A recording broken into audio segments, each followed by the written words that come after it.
आज हम लोग डिस्कस करने वाले हैं सेट नंबर 6। ये आपका 21 फरवरी को सेकंड शिफ्ट में पूछा हुआ सवाल है। इससे पहले हम लोग ऑलरेडी 5 से डिस्कस कर चुके हैं और आज हम लोग छठा से डिस्कस करने वाले हैं। तो आइए शुरू करते हैं। जो लोग भी जीडी का तैयारी कर रहे हैं उनके लिए ये सब सवाल काफ़ी इम्पोर्टेंट है, क्योंकि सारे सवाल आपके प्रीवियस ईयर के हैं। तो आप इसको एक बार करके जाएंगे तो एग्ज़ाम में काफ़ी हेल्पफुल होगा। पहला सवाल आपका है 30, 120, 15 का चतुर्थ समानुपाती ज्ञात करिए। 30, 120, 15 चतुर्थ समानुपाती इसका निकालना है। तो चतुर्थ चौथा हम इसको x मान लेते हैं, चौथा नंबर को क्या मान लेते हैं, x मान लेते हैं। ठीक है, उसके बाद करना क्या है, इसको इस तरह अरेंज कर देना है। ठीक है, सॉल्व करने का इसका तरीका क्या है, नज़दीक को नज़दीक से गुना करना है और दूर को दूर से गुना करना है। यानी 120 गुना 15, नज़दीक को नज़दीक से गुना कर दिए और दूर को दूर से, मतलब 30 गुना x, 30 गुना x, और इसको बराबर कर देना है। ठीक है, जब भी आपका 3 नंबर देख के चतुर्थ अनुपाती पूछे तो चौथा नंबर को आप x मान लेंगे। यही x का वैल्यू आपको निकालना है। उसके बाद करना क्या है, नज़दीक को नज़दीक से गुना करना है, नज़दीक वाले नंबर को नज़दीक वाले नंबर से गुना करना है और दूर वाले नंबर को दूर वाले नंबर से गुना करना है और बराबर कर देना है। अब काट लीजिए, 30 गुना 4 120, 15 चौ 60, यानी x का मान आपका कितना आ गया, 60 आ गया। x का मान आ गया आपका 60। चतुर्थ अनुपाती का सवाल जो है काफ़ी एग्जाम में पूछा जाता है। जीडी, रेलवे, एसएससी, सीजीएल वगैरह हर एग्जाम में पूछता है ये। नेक्स्ट है, एक घन की भुजा की लंबाई 14 है तो घन का पार्श्व पृष्ठ क्षेत्रफल। देखिए, घन का एक होता है संपूर्ण पृष्ठ क्षेत्रफल, संपूर्ण पृष्ठ क्षेत्रफल। संपूर्ण पृष्ठ क्षेत्रफल क्या होता है, 6a स्क्वायर। संपूर्ण पृष्ठ क्षेत्रफल क्या होता है, 6a स्क्वायर। यहाँ पूछ रहा है पार्श्व पृष्ठ क्षेत्रफल, तो पार्श्व पृष्ठ क्षेत्रफल जो होता है वो होता है 4a स्क्वायर। क्या होता है, 4a स्क्वायर। पार्श्व पृष्ठ क्षेत्रफल क्या होता है, 4a स्क्वायर, 4a स्क्वायर। तो 4 इंटू ए का वैल्यू कितना है, ए मतलब घन की भुजा 14 है, तो 14 का स्क्वायर 196, 6 चौ 24, 19 चौ 76, 2 78, 784। केवल आपको फॉर्मूला जानना था। घन का संपूर्ण पृष्ठ क्षेत्रफल होता है 6a स्क्वायर और पार्श्व पृष्ठ क्षेत्रफल क्या होता है, 4a स्क्वायर। पार्श्व पृष्ठ में होता क्या है, आप टॉप का और बॉटम का एरिया हटा देते हैं। जैसे घन है, एक रूम का कमरा देखिए, कोई भी एक रूम, जिस रूम में आप रहते हैं उसका कमरा देखिए। तो घन में क्या होता है, 6 सतह होता है, 6 सतह होता है, ऊपर नीचे दाएं बाएं फिर आगे पीछे 6 सतह होता है। तो 6 सतह अगर है तो संपूर्ण पृष्ठ कहेंगे तो 6 वो का एरिया लेंगे। तो एक एरिया वर्गाकार है तो 6 गुना a स्क्वायर, संपूर्ण पृष्ठ क्या होगा, 6 स्क्वायर, 6 स्क्वायर। लेकिन वक्र पृष्ठ जो होता है उसमें टॉप का और बॉटम का हटा देते हैं, टॉप का और बॉटम का हटा देते हैं, टॉप का बॉटम का हटाते हैं। तो टॉप में क्या है आपका a स्क्वायर और बॉटम में भी a स्क्वायर है, तो a स्क्वायर 2a स्क्वायर घटा दिए, तो 6 स्क्वायर में 2a स्क्वायर घटाए तो 4a स्क्वायर हो गया। हमेशा पार्श्व पृष्ठ में क्या होता है, टॉप बॉटम को हटा दिया जाता है। ठीक है, टॉप बॉटम को हटा करके पार्श्व पृष्ठ बोलते हैं। अगर उसी को जोड़ दीजिएगा टॉप बॉटम को तो वो संपूर्ण पृष्ठ हो जाएगा। बेलन में भी ऐसा ही होता है। देखिए, एक फिगर हम बेलन को बना रहे हैं। बेलन में क्या होता है, वक्र पृष्ठ का क्या होता है, 2πrh। वक्र पृष्ठ, इसको पार्श्व पृष्ठ भी बोलते हैं। पार्श्व पृष्ठ क्या होता है, 2πrh। अब फिर टॉप का और बॉटम का एरिया आप ले लीजिए, टॉप का और बॉटम का एरिया ले लीजिए, तो क्या हो जाएगा आपका संपूर्ण पृष्ठ। टॉप का एरिया क्या है आपका, पायर स्क्वायर, बॉटम का एरिया क्या है, पायर स्क्वायर। यानी 2πrh जो वक्र पृष्ठ है इसमें क्या करेंगे हम, 2πr स्क्वायर जोड़ देंगे, टॉप का और बॉटम का एरिया जोड़ देंगे। इसमें कॉमन लेंगे 2πr, यहाँ से बच जाएगा r, यहाँ से बच जाएगा h, 2πr into r plus h। ये हो गया आपका संपूर्ण पृष्ठ क्षेत्रफल। तो संपूर्ण पृष्ठ और वक्र पृष्ठ में बस इतना ही अंतर है कि संपूर्ण पृष्ठ में टॉप और बॉटम दोनों जोड़ के लिखते हैं और वक्र पृष्ठ में टॉप बॉटम को हटा देते हैं। चलिए आगे बढ़ते हैं। आशा करते हैं कि आप वक्र पृष्ठ और संपूर्ण पृष्ठ को अच्छे से समझ गए होंगे। बिंदु x जो है बिंदु P से, यहाँ देखिए ये बिंदु P है, कहता है x जो है बिंदु P से 12 की चाल से चलना शुरू करता है। x क्या करता है, यहाँ से 12 के चाल से चलना शुरू करता है, 12 किलोमीटर पर घंटा के चाल से चलना शुरू करता है। और उसकी शुरुआत के 6 घंटे बाद एक्स यहाँ से चलना शुरू किया, एक्स यहाँ से चलना शुरू किया, और शुरुआत के 6 घंटे के बाद मान लेते हैं 6 घंटे में यहाँ पहुँच गया, तो 6 घंटे में एक्स कहाँ आ गया, यहाँ पे आ गया। पहले एक्स यहाँ था, अब एक्स कहाँ आ गया, यहाँ पे आ गया। शुरुआत से 6 घंटे बाद वाई भी उस बिंदु पी से पीछे अपनी साइकिल 16 के चाल से चलाना शुरू करता है। अब क्या कर रहा है, वाई भी यहीं से स्टार्ट करना शुरू कर दिया। 6 घंटे के बाद 6 घंटे में एक्स यहाँ पहुँच गया, उसके बाद वाई यहाँ से स्टार्ट किया 16 किलोमीटर पर घंटा के चाल से, 16 किलोमीटर पर घंटा के चाल से। तो कहता है वाई जो है एक्स को प्रारंभिक बिंदु पी से कितनी दूरी पर मिलेगा, कितनी दूरी पर मिलेगा। तो मिलने में जो समय लगता है, मिलने में जो समय लगता है वो क्या होता है, डी रिलेटिव बटा वी रिलेटिव। क्या इसको बोलते हैं, डी रिलेटिव बटा वी रिलेटिव। मिलने में जो समय लगता है, डी रिलेटिव क्या है, दोनों के बीच के अंतर। तो देखिए चूंकि एक्स 6 घंटा चला है तो 12 की चाल से 6 घंटा यानी 12 6 72 किलोमीटर चल लिया होगा। ये कितना किलोमीटर चल लिया होगा, 72 किलोमीटर। तब वाई शुरू किया, मतलब तब तक दोनों के बीच में 72 किलोमीटर का अंतर आ गया। तो डी रिलेटिव का यही मतलब है, दोनों के बीच का अंतर, यानी दोनों के बीच का जो अंतर है वो 72 किलोमीटर है, तो डी रिलेटिव हो गया। वी रिलेटिव क्या है, रिलेटिव वेलोसिटी बोलते हैं इसको, रिलेटिव वेलोसिटी। इसका मतलब क्या है, अगर दोनों सेम डायरेक्शन में जाएगा तो चाल घट जाएगा। तो चूंकि एक्स के पीछे जा रहा है वाई, तो दोनों का चाल घट जाएगा। एक्स का चाल है 12 किलोमीटर पर घंटा और वाई का चाल है 16 किलोमीटर पर घंटा, तो घंटा देंगे यानी 4 किलोमीटर पर घंटा हो जाएगा। तो यहाँ से कट करेंगे तो क्या आ जाएगा, 18, यानी 18 घंटा में क्या हो जाएगा, ये मिल जाएगा। ठीक है, एक दूसरे को कितना देर में मिलेगा, 18 घंटा मिलेगा। लेकिन हमसे टाइम नहीं पूछ रहा है कितना घंटा मिलेगा, हमसे क्या पूछ रहा है, वाई जो है एक्स को प्रारंभिक बिंदु पी से कितनी दूरी पे मिलेगा, डिस्टेंस पूछ रहा है, दूरी। तो दूरी आपको पता है क्या होता है, चाल गुना समय। दूरी क्या होता है, चाल गुना समय होता है। तो समय तो आप निकाल दिया 18 घंटा, और वाई का चाल कितना है, 16 किलोमीटर पर घंटा। वाई जो है एक्स को 18 घंटा मिल रहा है, लेकिन वाई का चाल कितना है, 16 किलोमीटर पर घंटा। तो बस इसको सॉल्व कर लेना है। 16 28 से 128, बाकी 12, 16 12 28, यानी 288 किलोमीटर दूरी पर क्या होगा, वाई एक्स मिलेगा। ठीक है, नेक्स्ट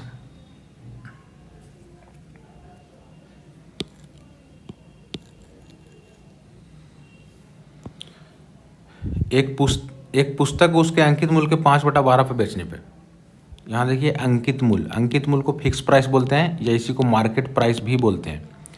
तो अंकित मूल्य के 5/12 पे बेच रहे हैं, हम अंकित मूल्य को 12 मान लिए। हमेशा देखिए 5/12 पे बेच रहे हैं तो हर वाला टर्म को ही हम मान लेंगे। ठीक है, तो हर में टर्म था 12, तो हम 12 को ही मान लिया अंकित मूल्य। तो बेचे कितना में, अंकित मूल्य के 5/12 में। तो अंकित मूल्य 12 मान लिए हैं, तो इसके 5/12 में बेच रहे हैं, मतलब कितना में बेच दिया, 5 में बेच दिए।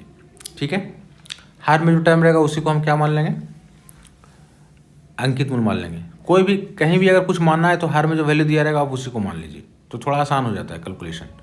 तो चलिए अंकित मूल्य को हम 12 मान लिए, जो हर में था 12, 5/12 यानी 12 हर में है। सेलिंग प्राइस क्या हो गया, अंकित मूल्य का 5/12 यानी 5 आ गया। फिर कहता है 50% हानि होता है। अब देखिए यहाँ से हमको क्रय मूल्य निकालना है। 50%, 5 रुपया में आप बेचे तो 50% हानि हो गया। आपको पता है कि 50% हानि पर हम वस्तु को कितना में बेच सकते हैं, 50 में। 10% हानि पर कितना में बेचेंगे, 90 में। 20% हानि पर कितना में बेचेंगे, 80 में। 30% हानि पर कितना में बेचेंगे, वस्तु को 70 में बेचेंगे। तो यहाँ 50% हानि है, तो 50% हानि पर वस्तु को कितना में बेचेंगे, 50 में ही बेचेंगे। विक्रय मूल्य यहाँ 50 है, विक्रय मूल्य यहाँ क्या है, 5 है। तो विक्रय मूल्य 5 है और 50% हानि पर हम बेचेंगे 50 में। तो विक्रय मूल्य को विक्रय मूल्य से तुलना कर दिए, क्रय मूल्य के लिए 100 से गुना। ठीक है, विक्रय मूल्य को विक्रय मूल्य से तुलना कर दिए, जो डाटा दिया रहता है उसको उसी से तुलना करना होता है। विक्रय मूल्य हमको दिया था 5, 50% हानि पर विक्रय मूल्य हो जाएगा 50। तो विक्रय मूल्य को विक्रय मूल्य से तुलना कर दिए, निकालने वाले से गुना। चूंकि हमको सीपी निकालना है तो सीपी अपने आप में हम 100 मान के चलते हैं, तो 100 से गुना कर दिए। यहाँ से सॉल्व क्या आ जाएगा, 50 दूना 100, 5 दूना 10, सीपी 10 आ गया। आपसे पूछ रहा है अंकित मूल्य और सीपी का अनुपात, अंकित मूल्य और क्रय मूल्य का अनुपात। अंकित मूल्य क्या है, 12 है, क्रय मूल्य क्या है, 10 है। अंकित मूल्य और क्रय मूल्य का अनुपात पूछ रहा है, क्या हो जाएगा, 6:5, 6:5। ठीक है, चलिए आगे चलते हैं। सबसे पहले किसका क्रिया होता है, ब्रैकेट का क्रिया होता है, उसके बाद ऑफ का क्रिया होता है। 42 + 43 माइनस, यहाँ देखिए 624 गुना 7 में से 2 गया तो क्या आएगा, 5, और 45 भागा 5 कर देंगे तो एक ही क्या लिख देते हैं, 45 में 5 भाग देंगे तो कितना आएगा, 9 आ जाएगा। चलिए 42 प्लस 43 माइनस गुना का क्रिया होगा, 24 नंबर कितना होता है, 216। अब जोड़ देते हैं, 3 2 5 4 4 8 माइनस 216, 6 में से 5 के 1, 11 में से 8 गया 3, क्या आ जाएगा, माइनस 131, माइनस 131। चलिए नेक्स्ट सवाल पे आते हैं। ए और बी एक काम को 14/3 दिन में, यहाँ देखिए ए और बी दोनों मिलकर कर रहा है कितना दिन में, 14/3 दिन में, दोनों मिलकर 14/3 दिन में काम को कर रहा है। बी और सी उसी काम को 12/5 दिन में, बी और सी उसी काम को 12/5 दिन में। चलिए बी और सी उसी काम को 12/5 दिन में कर रहा है। सी और ए उसी काम को 16/3 दिन में, सी और ए दोनों मिलकर कितने दिन में कर रहा है, 16/3 दिन में कर रहा है। चलिए सबसे पहले हम क्या करते हैं, जब भी हमको टाइम दिया रहता है सबसे पहले हम इसका एलसीएम निकालते हैं।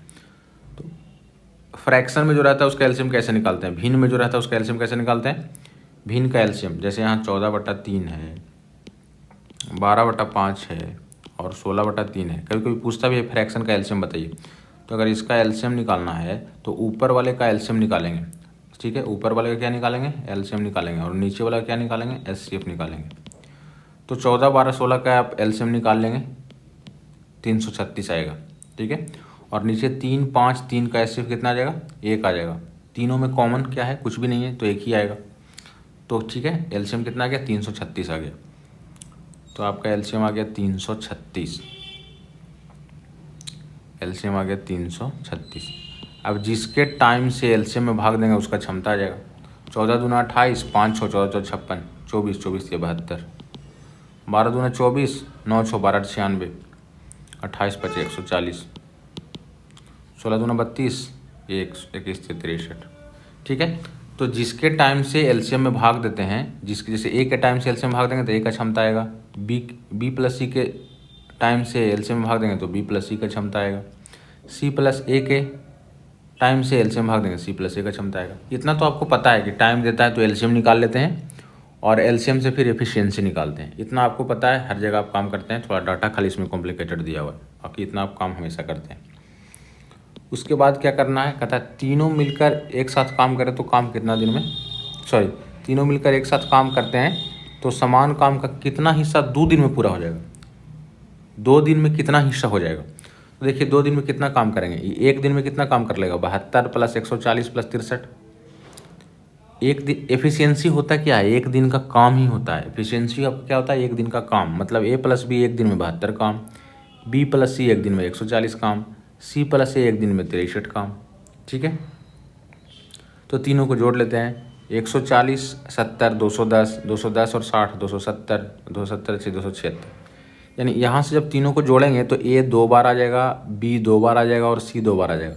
यानी मेरा आ गया क्या, 2 × ए + बी + सी बराबर कितना आ गया, 276। नहीं सॉरी, 3 2 5 14 6 20 6 27 275 आएगा, 275 आएगा। तो ए + बी + सी 2 बार था तो 2 लिख दिया आगे, ठीक है, 275 आ गया। ये एक दिन का काम आया है, इस 2 को हम नीचे कर देते हैं, बटा 2 कर देते हैं, तो एक दिन का काम इतना हो गया आपको। ठीक है, हमको कह रहा है कि 2 दिन में कितना काम करेगा, तो 2 दिन में कितना होगा, गुना 2 कर देंगे, यानी 2 दिन में कितना काम हो जाएगा, 275। तो टोटल 336 काम है, 2 दिन में कितना काम किया, 275 काम किया कितना में, 336 में, तो 2 दिन का काम इतना हो गया। ठीक है, सबसे पहले हम क्या किए, इन तीनों को जोड़ दिए, तो जोड़ने से मेरा क्या आ गया, 275 आ गया। और 275 किसका वैल्यू है, 2a, ए 2 बार है, यहाँ देखिए ए 2 बार है, फिर बी 2 बार है, सी 2 बार है। 2 × ए + बी + सी का वैल्यू क्या आ गया था, 275। तो 2 यहाँ से हटा करके यहाँ नीचे ला दिए, 275/2, ये हो गया एक दिन का काम। 2 दिन का पूछा तो गुना 2 कर दिए, 2 दिन में 275 काम कर रहा है। कह रहा है 2 दिन में कितना हिस्सा काम कर दिया, 275 काम कर दिया, कितना में, टोटल 336 काम, यानी 336 में। चलिए आगे बढ़ते हैं। अगर कोई क्वेश्चन आपको समझ में फिर भी ना आए तो आप हमको कमेंट में मैसेज कर सकते हैं, आगे से हम फिर से उसका थोड़ा आराम से डिस्कस करेंगे। अगर थोड़ा डिफिकल्ट टाइप का सवाल रहेगा। तो जो भी क्वेश्चन समझ में ना आए उसका नंबर उसका कि आपका क्वेश्चन नंबर 6 समझ में नहीं आया, ये नंबर आप वहाँ पर डाल दीजिएगा, ताकि आगे से हम ये सब ध्यान रखेंगे। दो संख्या इस प्रकार हैं कि पहली संख्या दूसरी की आधी है, पहली संख्या दूसरा का आधी है। अगर दूसरा को हम 2x मान लें तो पहला क्या हो जाएगा, x हो जाएगा। पहली संख्या दूसरा का आधी है तो दूसरा को 2x मान लिया, इसका आधा x हो जाएगा। उनका औसत 15 है, दो संख्या का औसत 15 है तो योग कितना हो जाएगा, दो संख्या का औसत 15 तो योग हो जाएगा 15 गुना 2। दो संख्या का औसत 15 है तो योग कितना हो जाएगा 15 गुना 2। तीन संख्या का औसत 15 होता तो योग हो जाता क्या 15 गुना 3। चार संख्या का औसत 15 होता है, योग क्या होता है 15 गुना 4। ठीक है, तो यहाँ दो संख्या है, औसत 15 दिया, यानी योग कितना हो जाएगा 15 गुना 2। और यहाँ पे योग क्या हो जाएगा, पहली संख्या दूसरी संख्या का योग कितना हो जाएगा x प्लस 2x यानी 3x। तो 3 × 5 = 15, x का माना गया 10। आपसे क्या पूछ रहा है, पहली संख्या x ही है तो 10 हो गया। अगर दूसरा पूछ रहा था 2x होता 20 हो जाता, तो पहला पूछ रहा है तो 10 हो जाएगा आपका आंसर। आप कोशिश करेंगे कि एक बार पहले खुद से सवाल को ट्राई करिए, अगर आपसे ना बने तब फिर इसको देखिए, या फिर बन जाए तब भी इसको देख लीजिए, ताकि आपको भी पता चले कि आप इस 20 क्वेश्चन में कितना क्वेश्चन खुद से कर पा रहे हैं, और जो नहीं कर पा रहे हैं उसमें कहाँ पे आपको दिक्कत हो रहा है। यदि u को v से 5% अधिक अंक मिलते हैं तो v के अंक u के अंकों से कितना % कम है। इस तरह का सवाल ना हमेशा आपको आते रहेगा कि रमेश को मोहन से इतना % ज़्यादा अंक मिलता है तो मोहन को रमेश से कितना मिलता है, ए को बी से इतना ज़्यादा मिलता है तो बी को ए से कितना कम मिलता है। ये सब हमेशा आएगा आपको। तो इसमें करना क्या है, डायरेक्ट आपको क्या करना है, जो भी डाटा दिया है उसको बस अंश में लिखिए, जो भी डेटा दिया है उसको अंश में लिखिए। बटा में क्या करना है, अगर ये कह रहा है कि अधिक है, क्या कह रहा है अधिक है, तो 100 से जोड़ करके, यानी 5 है अधिक, यानी 100 से जोड़ेंगे तो 105 हो जाएगा। अगर यहाँ पर 10% होता तो नीचे 110 लिखते, 20% होता तो 120 लिखते। जो भी डेटा दिया उसको अंश में लिखेंगे, 5 तो 5, 10 तो 10, 20 तो 20। और अगर कह रहा है कि ये इसका कह रहा है कि 5% अधिक है, यहाँ क्या बोल रहा है अधिक, तो अधिक बोल रहा है तो नीचे 100 में जोड़ के लिखेंगे, 100 में जोड़ के लिखेंगे। कम बोलेगा तो 100 से घटा के लिखते हैं। यहाँ पे बोलता 5% कम तो 100 से घटा के लिखते हैं, मतलब नीचे 95 लिखा था। 10% कम बोलता मतलब नीचे 90 लिखा था। 20% कम बोलता तो नीचे 80 लिखा था। जितना % भी कम रहेगा नीचे 100 से घटा के लिखेंगे, जितना % ज़्यादा रहेगा नीचे 100 से जोड़ के लिखेंगे। ठीक है, और परसेंटेज के लिए 100 से गुना कर देंगे। फिर से समझा रहे हैं, क्वेश्चन आपको बहुत ही इंपॉर्टेंट है, हमेशा आते रहता है। u को v से 5% अधिक अंक मिले, जो भी डेटा दिया रहेगा आपको उसको अंश में लिखना है। अगर अधिक है तो नीचे 100 से जोड़ करके परसेंटेज के लिए 100 से गुना। 21 × 5 = 75 से 100/21 क्या आ जाएगा 100/21, 2184। 4 पॉइंट समथिंग आएगा। और 4 पॉइंट समथिंग का कितना ऑप्शन है, 4 पॉइंट समथिंग का कितना ऑप्शन है, बस एक ही है, तो आगे सॉल्व करने की ज़रूरत ही नहीं है, बस इतना ही करके छोड़ देते हैं 4 पॉइंट समथिंग वाला। 4400। अच्छा एक बात आओ, एक सेकेंड, ये तो हो गया आपका शॉर्ट ट्रिक हो गया। अगर इसको आपको डिटेल में समझ के बनाना है तो क्या करेंगे, ये तो खाली ध्यान रखने के लिए कैसे ऐसे बनेगा। डिटेल में बनाना है तो कैसे बनाएंगे, कहता है u को v से 5% अधिक अंक मिले हैं। यहाँ देखिए u और v, क्या कहता है, जो u है उसको v से 5% ज़्यादा मिला है, मतलब v को अगर 100 मिला होगा तो u को कितना मिलेगा 5% ज़्यादा, मतलब 105। फिर कहता है v के अंक u के अंकों से कितना % कम है। ये v का जो अंक है u से कितना कम है, तो u से कितना कम है 5 कम है। 5 कम है कितना में 105 में, परसेंटेज के लिए 100 से गुना। ठीक है, डिटेल में ऐसे समझ के बनाते हैं। शॉर्ट में बनाना है, जो डेटा दिया है उसको अंश में, अधिक है तो नीचे 100 से जोड़ के परसेंटेज के लिए 100 से गुना।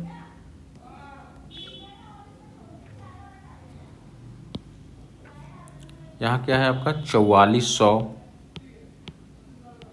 माइनस 16 से काटेंगे, 16 दूना 32 भागा है ना, तो ये क्या हो जाएगा अंदर में 200 आ जाएगा, प्लस 32 × 128। 4400 में 200 घटाएंगे क्या आ जाएगा 4200 आएगा, प्लस 128 यानी 4328 हो जाएगा।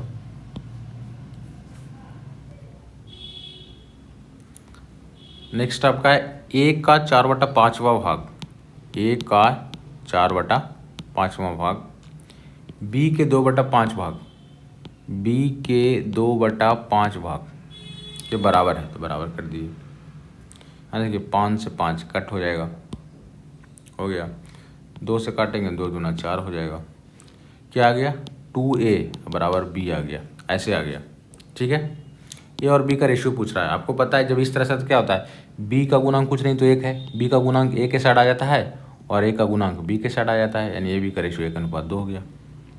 जब भी ऐसा लिखा रहे 3x बराबर 2y और x y का रेशियो पूछे तो y का गुणांक x के तरफ, x का गुणांक y के तरफ। 5x is equal to 8y, x y का रेशियो पूछे, y का गुणांक x के तरफ, x का गुणांक y के तरफ।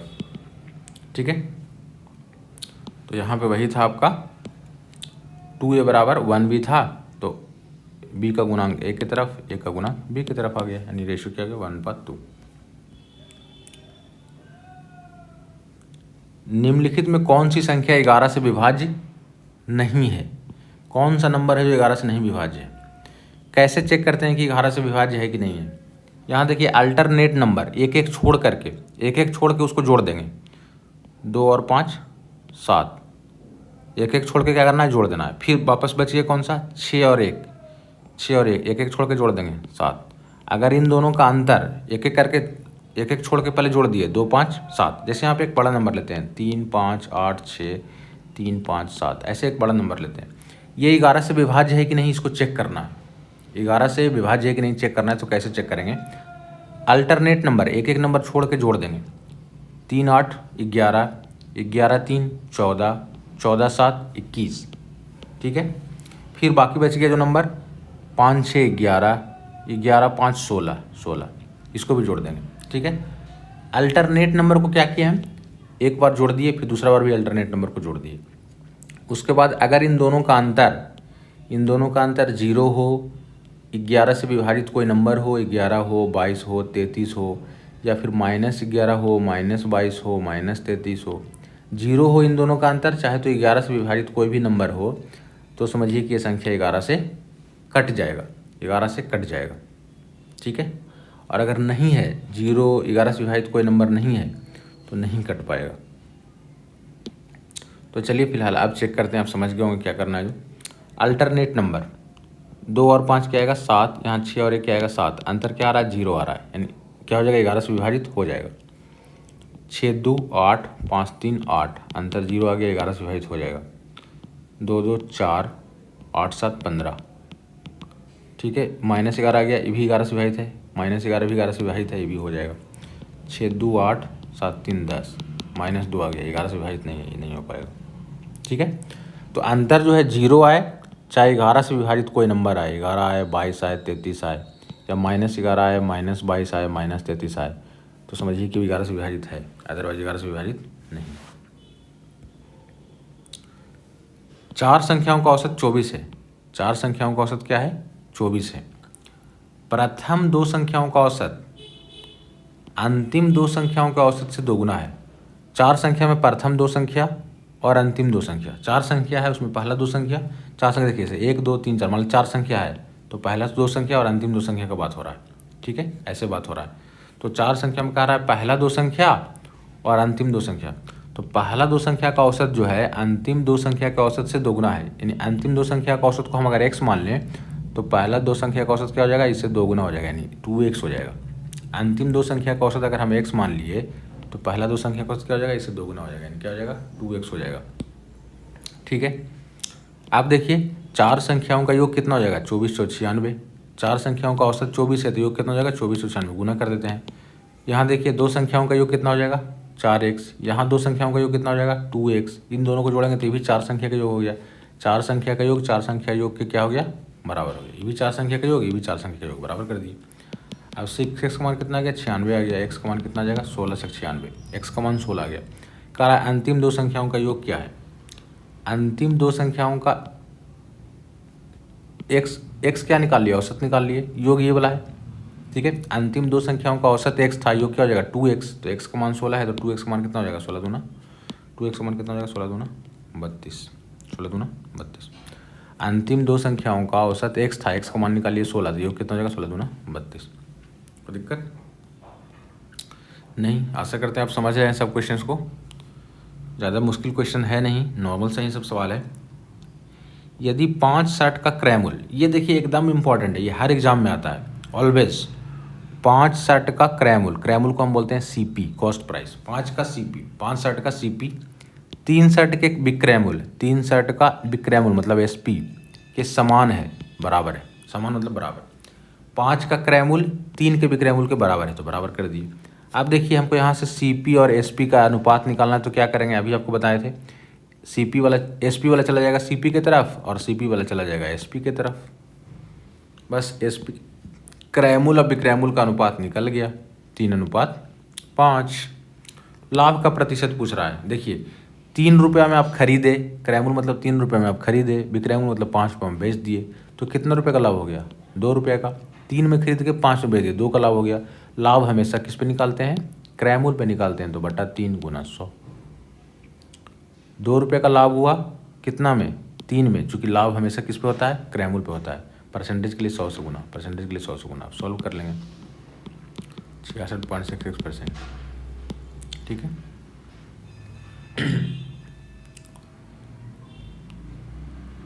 चलिए ये सवाल थोड़ा कैलकुलेटिव है, इस पर थोड़ा ध्यान दीजिएगा।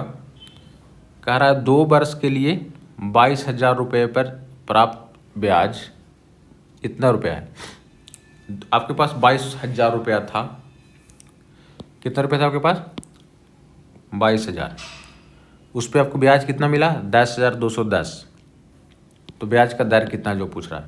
आपके पास 22,000 था, 22,000 रुपया जो था 2 वर्ष पे आपको कितना ब्याज दे दिया, 10,210 रुपये ब्याज दिया। 10,210.2 है, तो इतना ब्याज दिया, तो आपका किस दर से ब्याज मिला वो आपसे पूछ रहा है। सबसे पहले यहाँ ध्यान दीजिएगा, कंपाउंड अमाउंट, चक्रवृद्धि मिश्रधन, इसका फॉर्मूला होता है P × 1 + R/100⁴ इसी फॉर्मूला से हम इसको बनाएंगे। चक्रवृद्धि मिश्रधन, ये ब्याज नहीं है, चक्रवृद्धि ब्याज नहीं है, चक्रवृद्धि मिश्रधन है। मिश्रधन बराबर क्या होता है, P × 1 + R/100⁴ अब देखिए टाइम दिया है मेरे पास कितना, 2 साल। रेट नहीं पता है, रेट को हम R ही मान लेते हैं। रेट को क्या मान लेते हैं, R मान लेते हैं। चूँकि अर्धवार्षिक कह रहा है, तो टाइम में 2 से गुना करेंगे और दर में 2 से भागा देंगे, यानी टाइम मेरा 4 है, दर है R/2। कोई दिक्कत, यहाँ तक कोई दिक्कत नहीं है। अब देखिए अमाउंट क्या होता है, मूलधन में ब्याज को जोड़ देंगे, मूलधन में ब्याज को जोड़ देंगे। तो 22,000 में 10,000 जोड़ेंगे, तो 22 और 10 कितना होगा, 32। 210 और जोड़ेंगे, 210.2, ये अमाउंट हो गया। बटा मूलधन, इसको मूलधन को बटा में लाते हैं, मूलधन कितना आपके पास है, 22,000 है, = 1 प्लस रेट क्या है, R/2 है। रेट क्या आपके पास है, R/2 है, तो R2 नीचे लिखेंगे, 100 नीचे ऑलरेडी है, 200 हो जाएगा। टाइम क्या है आपके पास, 4 है, टाइम 4 है, कोई दिक्कत नहीं। दशमलव हटाएंगे, 0 आ जाएगा नीचे। अब देखिए इसको 22 से काट देते हैं, पहले 22 से काटते हैं, 22 एक बार में, 10 2, 22 × 88, 14 1, 22 × 88, 22 15 22 32 से, यहाँ 141 था, 132 हो गया, तो बच गया कितना, 9 और 0, 22 × 88, 2 2 1, इतना आ गया आपके पास। यानी कहने का मतलब ऊपर कितना आ गया आपके पास, 14,641 और नीचे कितना आ गया, 1 पर 4 0, 1 + R/200⁴ अब देखिए ये तो क्लियरली इधर पावर 4 है, तो इधर भी क्या होगा, किसी नंबर का ही पावर 4 होगा। अगर इधर पावर 4 है तो कोई भी ऐसा नंबर होगा जिसका पावर ये 4 होगा, इसको उसमें ब्रेक करना है। तो नीचे देखिए ये जो है आपका 10 का पावर 4 है, 10 पे 4 0 मतलब 10 का पावर 1 पे 4 0 है, मतलब 10 का पावर 4 हो गया। कोई दिक्कत, नीचे वाला में तो कोई दिक्कत नहीं है। ऊपर देखिए इससे थोड़ा सा बड़ा नंबर है, ये 10 से थोड़ा सा बड़ा नंबर है, तो 10 का पावर 4 है, तो क्या हो सकता है, या तो ये 11 का पावर 4 हो सकता है, या 12 का हो सकता है, या 13 का, 14 का, 15 का, कुछ भी हो सकता है। ठीक है, तो हमको देखिए क्या किसका हो सकता है, इकाई अंक इसका क्या है, 1 है। तो अगर हम इकाई अंक 1 रखेंगे तभी पावर 4 करने पे 1 आ पाएगा, यानी 11 ही रख सकते हैं। 12 रखेंगे तो 2 का पावर 4 करेंगे तो इकाई अंक 16 हो जाएगा। 12 का रख दिए, पावर 4 किए, तो 2 का पावर 4 करने पे 16 हो जाएगा। 13 रख देंगे तो कुछ अलग आ जाएगा, 1 तो नहीं आ पाएगा। 14 रखेंगे तो फिर कुछ अलग आ जाएगा। मतलब सिर्फ 11 ही रखेंगे तो इकाई अंक का पावर 4 करने पे 1 आ पाएगा।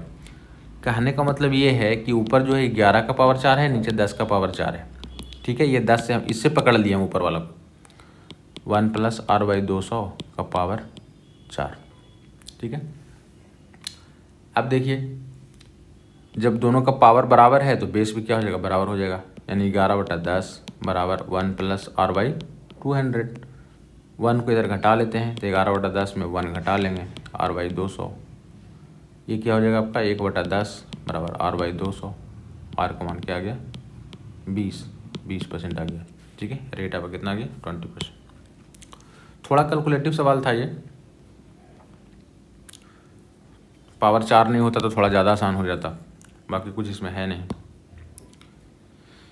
कैलकुलेशन के अलावा। ए एक काम को 7 घंटे में पूरा कर सकता है, ए एक काम को 7 घंटे में पूरा कर सकता है।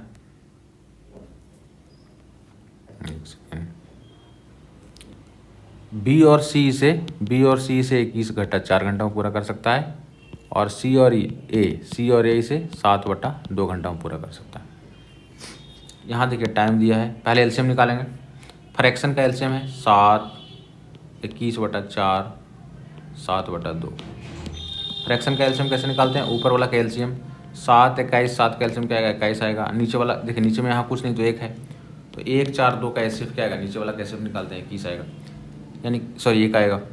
कहने का मतलब है कि इसका एलसीएम क्या आ जाएगा 21 आ जाएगा। ठीक है, 21 आ गया। इफिशियंसी 7 या 21, ये 4 हो जाएगा, ये हो जाएगा कितना 7 या 21, 3 दूना 6।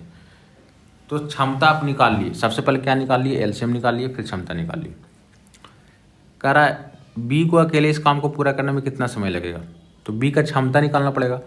जिसके बारे में पूछेगा याद रखिएगा, हमेशा जिसके बारे में आपसे पूछ रहा है उसका क्षमता हमको इम्पॉर्टेंट है। क्षमता निकल गया बस काम हो जाएगा। तो बी के बारे में पूछ रहा है कि बी को कितना टाइम लगेगा, तो बी का क्षमता चाहिए। तो ए का क्षमता 3 है, यहाँ देखिए ए और सी का क्षमता कितना है 6 है, तो ए का जब 3 है और दोनों को जोड़ के 6 है, मतलब दूसरा का भी 3 ही होगा। ए का यहाँ से 3 पता चल गया तो यहाँ 3 रख दिए और दोनों जोड़ के 6 हो रहा है, दोनों जोड़ के 6 हो रहा है, तो एक का 3 है, दूसरा का भी 3 होगा। अब सी का पता चल गया 3 और दोनों जोड़ के कितना है 4 है, तो यानी बी का कितना होगा 1 हो जाएगा। बी का क्षमता कितना आ गया 1 आ गया। बी का क्षमता कितना आ गया आपको 1 आ गया। तो 21 काम है, 1 के क्षमता से कितना दिन में कर देगा 21/1, यानी 21 दिन में। ठीक है, अगर 21 काम रहता इसका क्षमता 2 आता तो 2 के क्षमता से कितना दिन कर देगा 21/2 दिन में।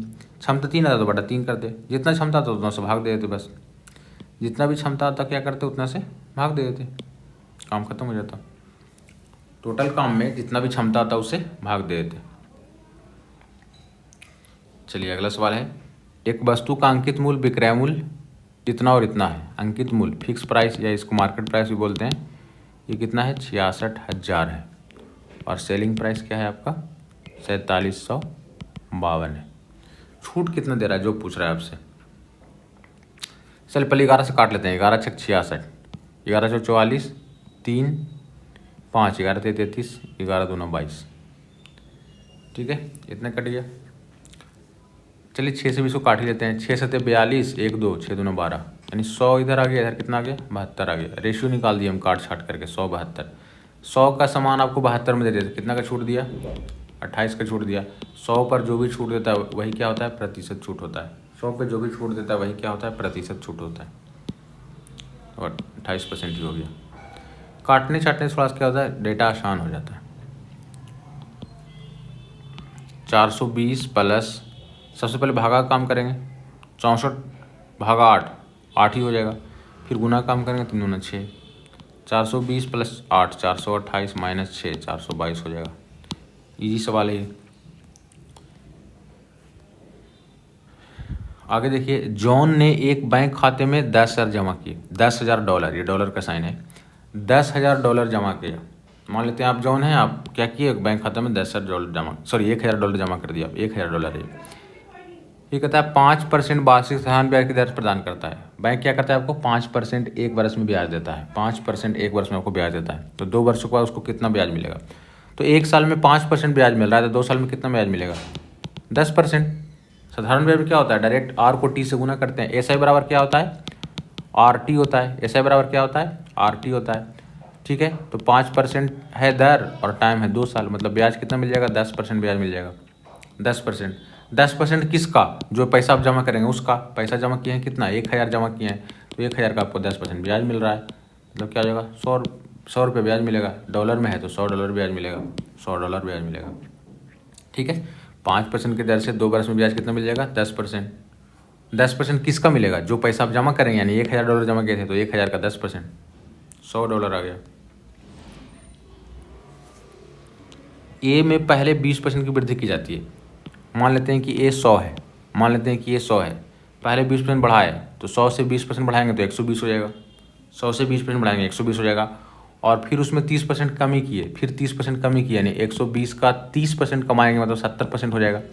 जो भी नंबर है उसमें 30% घटा दिया तो 30% घटाने का मतलब क्या है, 70% रह जाएगा। तो परसेंट से डबल जीरो कट जाएगा, 12 से तो 84, परसेंट से डबल जीरो कट जाता है, परसेंट से 2 जीरो कट जाता है, 12 से 84 आ गया। तो कह रहा है कि ए का अंतिम मान क्या हो गया, 84 आ गया। ए के प्रारंभिक मान का कितना परसेंट है, 84 जो है ए का कितना परसेंट है, अंतिम मान क्या है 84 है, 84 जो है शुरू वाला मान का कितना परसेंट है, तो 84 100 का कितना परसेंट है, तो 84%। कोई भी डाटा 100 का कितना परसेंट होता है, उतना ही परसेंट होता है। 20 100 का कितना परसेंट है, 20%। 30 100 का कितना परसेंट है, 30%।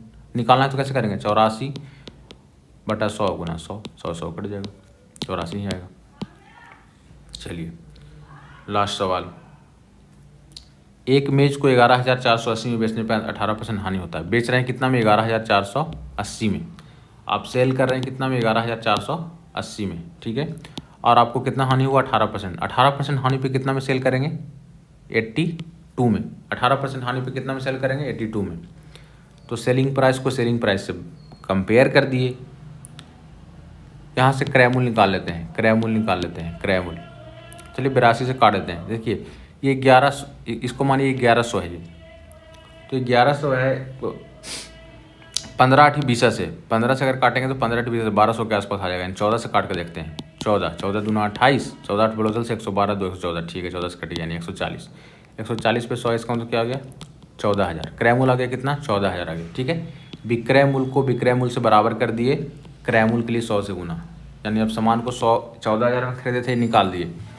फिर करा वही मेज 15,540 में बेच दिया जाता है। बेचे कितना में, 15,540 में बेच दिए, तो लाभ या हानि परसेंट बताइए। तो 14,000 में खरीदे, 15,540 में बेच दिए, तो ऑब्वियसली लाभ होगा। तो हानि वाला ऑप्शन तो होगा नहीं, लाभ वाला होगा। चलिए कितना का लाभ होगा, यहाँ देखिए 1 0 से 1 0 कट कर दिए, 1400 1554 रेशियो में बदल लिए। पहले कितना ज़्यादा प्रॉफिट हो गया, 1400 को सामान 1554 में बेच दिया, यानी 154 का प्रॉफिट हो गया। 154 का प्रॉफिट कितना में हुआ, 1400 में। प्रॉफिट हमेशा क्रय मूल्य पर होता है, परसेंटेज के लिए 100 से गुना इसी कट जाएगा। 14 से कटेंगे एक बार में, फिर एक यानी 11% क्या हो जाएगा, आपको प्रॉफिट हो जाएगा।